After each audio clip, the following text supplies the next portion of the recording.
नमस्कार, myself doctor VK Jangid, associate professor.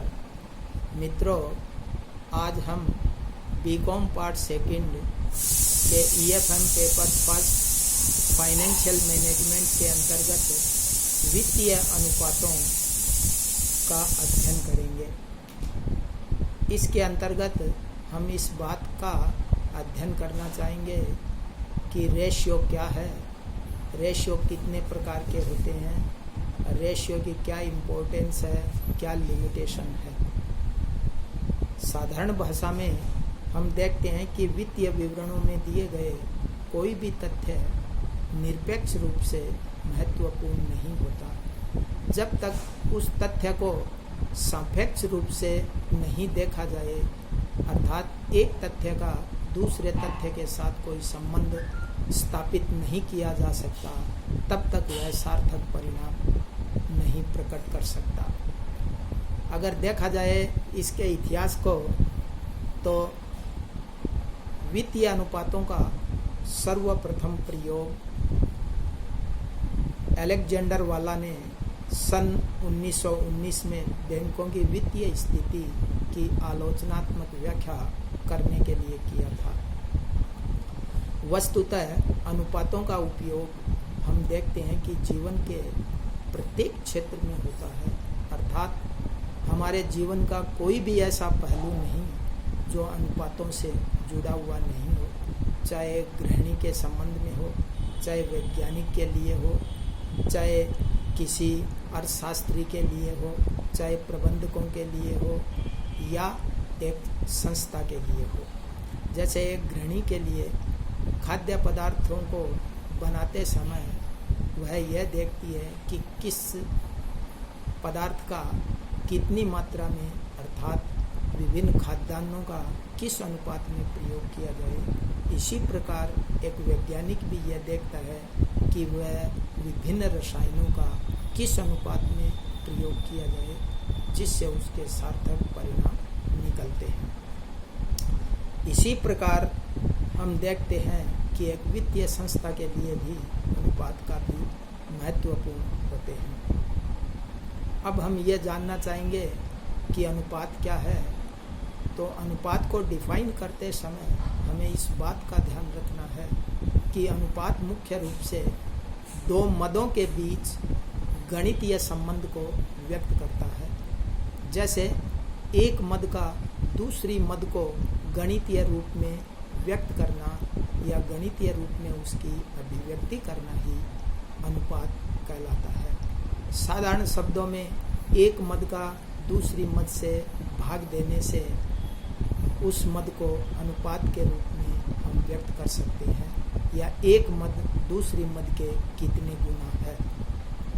इसी प्रकार हम अनुपात के बाद में वित्तीय अनुपातों को भी डिफाइन कर सकते हैं कि वित्तीय अनुपात मुख्य रूप से वित्तीय विवरणों के दो मदों के बीच पाए जाने वाले गणितीय संबंध को अनुपात कहा जाता है, अर्थात एक मद का दूसरी मद के साथ क्या संबंध है। तो इस प्रकार वित्तीय विवरणों की दो मदों के बीच जो भी संबंध पाया जाता है, जो गणितीय संबंध उनमें व्यक्त किया जाता है, उसी को हम वित्तीय अनुपात कहा जाता है। इसी प्रकार हम देखते हैं कि अनुपातों को भी हम कई रूपों में व्यक्त कर सकते हैं।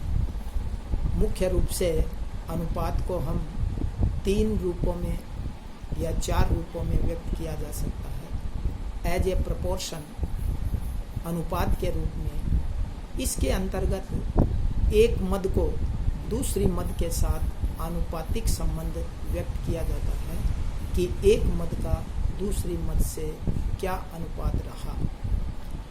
जैसे हम देखते हैं कि करंट असेट्स और करंट लायबिलिटीज के बीच क्या अनुपात है। जैसे 2:1, 2:1 का अनुपात हो सकता है। इसी प्रकार हम दूसरा है दर या गुना के रूप में। इसके अंतर्गत कि वित्तीय विवरणों की दो मद, अर्थात एक मद दूसरी मद का कितना गुना है। इसे ज्ञात करने के लिए हम एक मद में दूसरी मद का भाग देते हैं। जैसे हम देखते हैं कि स्टॉक और सेल्स में क्या संबंध है, कितने गुना स्टॉक है सेल्स का, तो इस प्रकार सेल्स में एवरेज स्टॉक का भाग देने से ज्ञात आता है। इसी प्रकार प्रतिशत के रूप में इस विधि में वित्तीय विवरणों की दो मदों के बीच जो गणितीय संबंध पाया जाता है, उस गणितीय संबंध को हम 100 के साथ संबंध जोड़ने से आनुपातिक संबंध या प्रतिशत के रूप में उसे व्यक्त कर सकते हैं। जैसे ग्रॉस प्रॉफिट रेशियो को gross profit upon sales into 100 के रूप में। इसी प्रकार एक चौथा रूप भी है फ्रैक्शन के रूप में। इसमें दो मदों के बीच को अंशों के रूप में व्यक्त किया जाता है। अब हम ये जानना चाहेंगे कि ऑब्जेक्टिव ऑफ द रेशियो या यूटिलिटीज या सिग्निफिकेंस द रेशियो। हम देखते हैं कि एक अंक अपने आप में कोई महत्वपूर्ण नहीं होता जब तक उस अंक को किसी दूसरे अंक के साथ संबंधित न किया जाए। कई बार कुछ इस प्रकार के कॉम्प्लिकेटेड या बहुत बड़े विस्तृत आंकड़े तथ्यों को व्यक्त करना भी बड़ा मुश्किल होता है, लेकिन अनुपातों की सहायता से हम बड़े बड़े तथ्यों को, आंकड़ों को संक्षिप्त रूप में, सार रूप में हम व्यक्त कर सकते हैं। तो इस प्रकार गणना में सरल, शीघ्र एवं बोधगम्य होने के कारण वित्तीय अनुपातों का उपयोग किया जाता है। अगर महत्व को विवेचना करना चाहे तो इसके महत्व के कई बिंदु हो सकते हैं। प्रथम, प्रवृत्ति स्पष्ट करना कि वित्तीय विवरणों की दो मदों के बीच में क्या ट्रेंड रहा है, अर्थात बढ़ने का रहा है, घटने का रहा है, या विभिन्न वर्षों के बीच बिक्री की क्या स्थिति रही है, बिक्री बढ़ रही है या घट रही है। इसी प्रकार परिवर्तन को स्पष्ट करना कि विभिन्न वर्षों के बीच में जो वित्तीय विवरणों के जो मद होते हैं, जैसे एसेट्स और लायबिलिटीज के बीच, या ग्रॉस प्रॉफिट या नेट प्रॉफिट के बीच, सेल्स या इन्वेंट्री के बीच कि क्या परिवर्तन हुआ है, परिवर्तन की प्रवृत्ति क्या रही है, बढ़े हैं या घटे हैं। इसी प्रकार मानक निर्धारण के लिए भी मुख्य रूप से कि प्रत्येक संस्था अपनी कार्य कुशलता के लिए एक स्टैंडर्ड तय करती है कि ग्रॉस प्रॉफिट बिक्री का कितना % होना चाहिए, नेट प्रॉफिट बिक्री का कितना % होना चाहिए, या सेल्स टर्नओवर कितना होना चाहिए, या असेट्स टर्नओवर कितना होना चाहिए, इन्वेंट्री टर्नओवर कितना होना चाहिए। तो इस प्रकार मानक निर्धारण करती है। कार्य कुशलता का मापन भी प्रबंधकों के लिए वित्तीय अनुपात परफॉर्मेंस के मेजर के लिए भी एक अच्छा, एक बहुत ही पावरफुल वेपन माना जाता है कि जैसे ग्रॉस प्रॉफिट बढ़ रहा है, घट रहा है, नेट प्रॉफिट बढ़ा है, या इन्वेंट्री टर्नओवर की पोजीशन क्या रही है, असेट्स टर्नओवर की स्थिति क्या रही है। तो इस प्रकार कार्य कुशलता का मापन भी इससे होता है।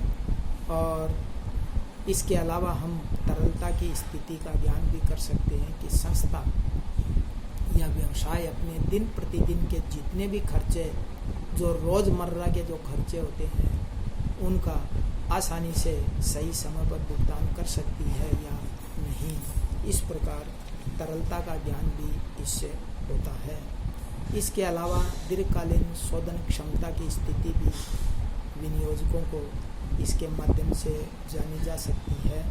और इंट्रा फर्म कंपैरिजन के लिए भी, अर्थात एक व्यवसाय की विभिन्न फर्मों के बीच तुलना में भी ये सहायक होते हैं।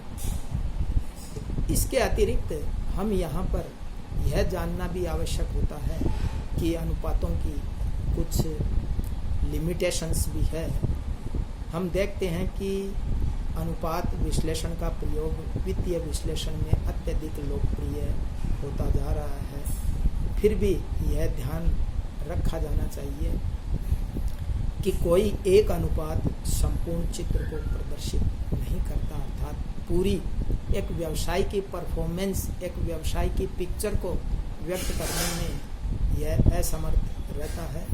इस प्रकार हम कुछ बिंदुओं के आधार पर इसकी सीमाओं का भी अध्ययन कर सकते हैं, जान सकते हैं। जैसे एक अकेला अनुपात कुछ भी नहीं बदला सकता, अर्थात उसका सीमित महत्व होता है। निर्वचन के लिए अर्थात हम विश्लेषण करते हैं तो उसके लिए भी एक साधन मात्र ही माना जाता है। इसके अलावा झूठे दिखावों से प्रभावित कई बार यह हमें विंडो ड्रेसिंग भी बतलाता है कि प्रॉफिट बढ़ रहा है या नेट प्रॉफिट की क्या स्थिति रही है।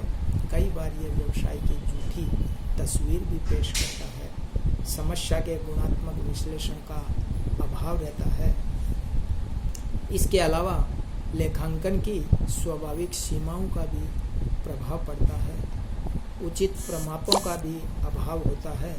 इसमें अनुपातों में तुलना के लिए उसी प्रकार के अन्य संस्था के प्रमाप होने चाहिए, अदरवाइज हम तुलना नहीं या अनुपात ज्ञात नहीं कर सकते। भूतकाल के आधार पर ही भावी अनुपात ज्ञात किए जा सकते हैं। कई बार ऐसा भी पाया जाता है कि विश्लेषक होता है वो इसको वित्तीय अनुपातों के जो निर्णय है, इसके प्रभाव है, उसको पर्सनलाइज भी कर सकता है, अपनी व्यक्तिगत योग्यता के माध्यम से इसको प्रभावित भी कर सकता है। इसके अतिरिक्त हम ये भी जान सकते हैं कि अनुपात केवल कुछ ही सीमाएं या कुछ ही सूचनाएं प्रदान करता है, सभी सूचनाएं प्रदान नहीं करता। यहाँ पर हम यह भी जानना चाहेंगे कि अनुपात विश्लेषण ज्ञात करते समय या विभिन्न अनुपातों को ज्ञात करते समय कौन कौन सी हमें सावधानियां रखनी चाहिए। तो मुख्य रूप से लेखा समंकों व धारणाओं को समझने में भी या समझने के लिए वह निर्वचन की योग्यता भी होनी चाहिए।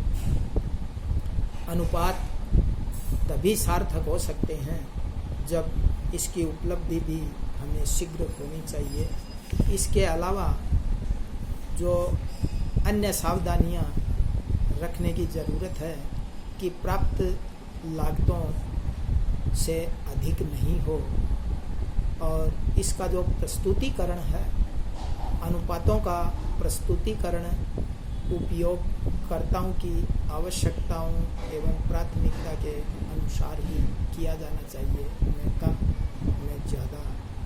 इसके अतिरिक्त आज सभी क्षेत्रों में परिवर्तन हो रहा है। इसी के अनुसार अनुपातों के क्षेत्र के प्रयोग में भी परिवर्तन होना चाहिए।